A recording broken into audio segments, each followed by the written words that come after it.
के तपाईँलाई लाग्छ मल्लकालीन कला केवल ढुङ्गा र काठको सजावट मात्र हो? फेरि सोच्नुहोस्, यी भव्य कलाकृतिहरू पछाडि एउटा यस्तो मनोवैज्ञानिक सत्य लुकेको छ जसले पुरै सभ्यतालाई डोर्याएको थियो।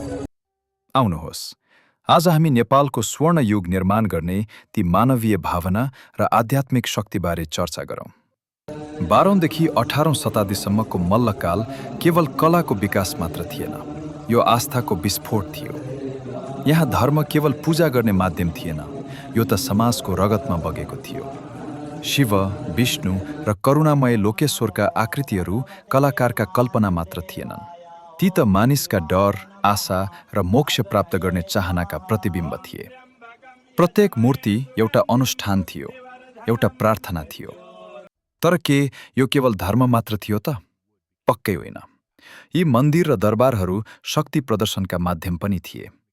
मल्ल राजाहरूले आफूलाई देवताका प्रतिनिधि देखाउन र आफ्नो विरासत अमर राख्न यी उत्कृष्ट कृतिहरू निर्माण गर्न लगाए। यो आफ्नो वर्चस्व र राज्यको स्थिरता देखाउने एउटा मनोवैज्ञानिक राजनीतिक दाउ पनि थियो। आज 300 वर्षपछि पनि यी कलाकृतिले विश्वलाई मोहित पार्छन्। यो कलाले हामीलाई सिकाउँछ कि मानिस जब अर्थ, सम्बन्ध र विश्वासले प्रेरित हुन्छ तब उसले यस्तो चीज निर्माण गर्छ जो समयभन्दा माथि हुन्छ।